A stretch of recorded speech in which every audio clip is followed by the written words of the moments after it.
Shabbat Shalom. One of my pandemic goals has been to focus on my physical health, something I have far too often neglected. This translated in my world to taking what I think of as the minutes that before the pandemic I would spend in my car, driving from one place to the next, or talking to somebody in the hallway. I took those minutes and I reallocated them to riding a bike in my basement. I was not one of those people born with whatever gene it is that causes people to be excited about exercise. I don't feel that my day is incomplete if I do not work out. I usually, in fact, feel my day is incomplete if I skip a meal. This is all to say that there is a bit of mental manipulation that occurs in order for me to spend that 30 minutes in the morning on a bike. I have found that planning things the night before helps.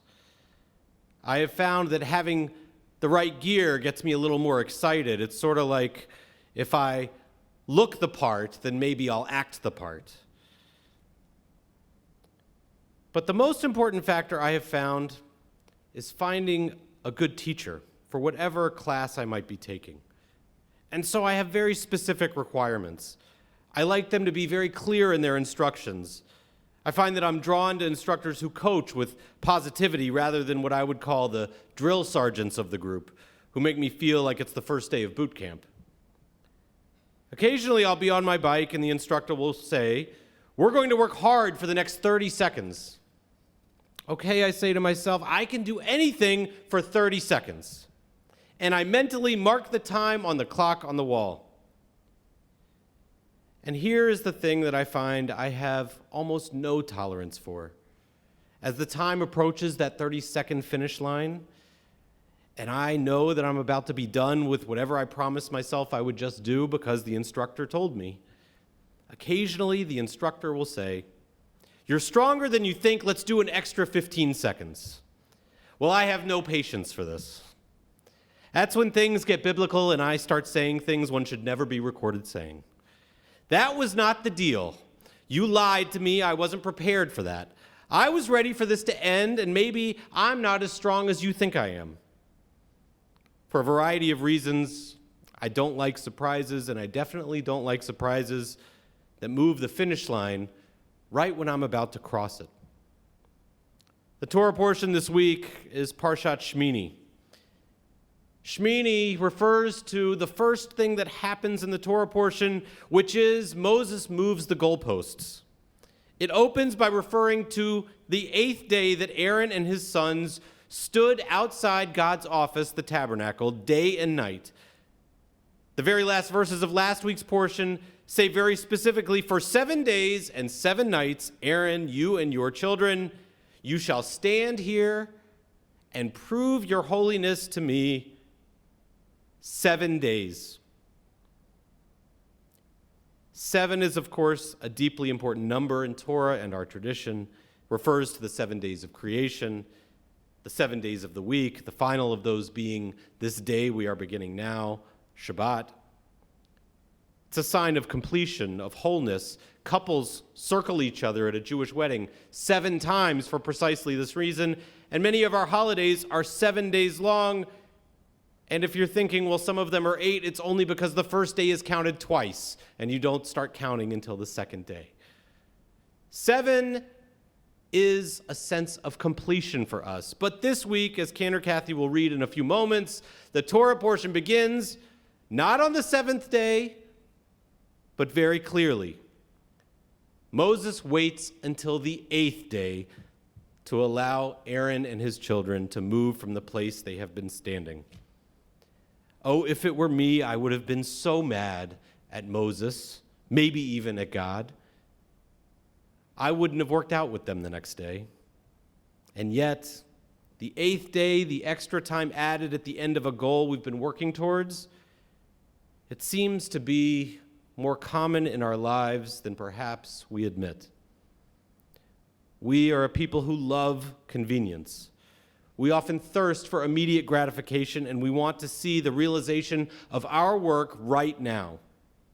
I find this is no more evident than in our desire to right wrongs, to undo injustices, we have no patience. We saw this in this past year in so many ways, especially in the role of racism in our world, the way in which it tore upon our hearts and continues to do so, and we reacted quickly. We wanted the solution now to a problem that we've been facing for centuries. During our Black-Jewish dialogue, I was asked by one of the guests to describe whether I found the response to the insurrection at the Capitol on January 6th to have been racist. More specifically, I think the question was, had the people who attacked the Capitol been people of color, would they have been treated differently, in my opinion? I think there's more than enough precedent to show that an insurrection by people of color likely would have had a very different, perhaps much more violent outcome from law enforcement. But the challenge of that question is that while my opinion as an observer may be formed in a matter of moments, that true justice is a very slow process. It requires us to wait and stay focused, to care about this issue even when it is not on the forefront of our minds. And so our passion for justice in moments of injustice causes us to take this to the streets immediately, to walk out after George Floyd's murder. But here we are, approaching a year later, and the trial has just begun. And who knows when it will end, how long it will go on for after the fact, before there is any true justice for what happened that day that caused us to get up from wherever we were and to seek justice in that moment. We have to wait and wait and wait some more. These gross and deadly injustices enrage us and call us to action, but they also ask us to continue running the marathon for a long, long time. We have to stick with it far beyond the time we may have allotted in our mind for it, far beyond the time we've been motivated to work for it, because fairness in our world is a very long game, not a quick morning workout. I want to shift to Passover for a moment, because Passover, as it has ended, has turned us towards the counting of the Omer.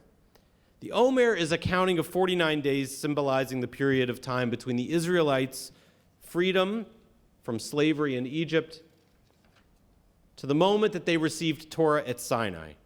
What is striking about this ritual of counting these 49 days is that it reminds us that these two things are separate from each other, that they were freed in one moment, and they waited a long time before they even knew where they were going. And so we count that time, we sit in our patient seats so that we can celebrate not just freedom, but the time that it took to figure out who we were to become a unified people, receiving Torah and the commandments and a shared set of values. This week, we started a new initiative at Temple we are calling Reaching for Ruth. We started this initiative because on Shavuot, in mid-May, when we've counted our 49 days, we are going to celebrate the moment that we became a community in our people's history, but we're going to spend these 49 days doing the work. For those who have not read the book of Ruth, that is the book that we read on Shavuot. During these 49 days, as we sit with it, I cannot recommend it highly enough. It is a short read, just 4 chapters. You can finish the whole book in 15 minutes, I promise. But more importantly, it's one of the most relevant, most important stories of our tradition. If it were on cable TV today, or perhaps a few years ago, I believe Ruth would have been the original Modern Family series, the sitcom that many of us came to love a few years ago, because it's the story of a family from differing backgrounds, the type of family that's countercultural and intercultural. And it's a story of how often society looks down upon those families, when in fact what society should be doing is learning from those families exactly how to practice love and loyalty and what it really means to be a family. It is, in fact, a model that we should be replicating, which is why we are spending these 49 days trying to engage in this story. The Reaching for Ruth initiative is our opportunity to come together and highlight one of the best family models in the Bible and to help our community aspire to be as caring, as open, as committed to each other as Ruth was to Naomi. And so I hope you will join us. Part of the series has already started as our rabbinic intern Ashley Barrett started this class last week, looking at women throughout Jewish history, including Ruth. It'll continue in our religious school as our families will have the opportunity to learn part of this story and do a wonderful family activity with Lauren Trexler. I'm interviewing Rabbi Melinda Mersak from J-Hub, the interfaith family organization in Northeast Ohio, in a few weeks, and I hope you'll join us for that. And in May, God willing, as the world, we hope, is healthy enough for us to get out together in person, Cantor Kathy will lead us on a walk and do Havdalah as we look out at nature and spend time together in our world as a community. I want to close by highlighting just one part of this story that I hope you will read during these 49 days. The story of Ruth and Naomi centers on the commitment that Ruth makes to make their family whole again after losing her husband and her mother-in-law Naomi's husband at the same time. Ruth is told to leave the family, go back to Moab where she came from, to start her life over, but she refuses. Wherever you go, I will go, she says. Where you lodge, I will lodge. Your people are my people, your God, my God. That is what it means to be committed to a people. That is what it means to be committed to progress, whether that progress is personal or that progress is for a more just world. It takes a heck of a lot of commitment, and it takes a lot of time. The amount of time to start over, to rewrite your story, as Ruth did. And so we count these days. Hineni muchan muzuman lekayem mitzvat aseh shel sfirat haomer. We are ready to fulfill the mitzvah of counting this time, making the best of it, and not believing that when we get to the 49th day that our journey is over, but yet that we're just taking one step at a time to make progress as we count this day.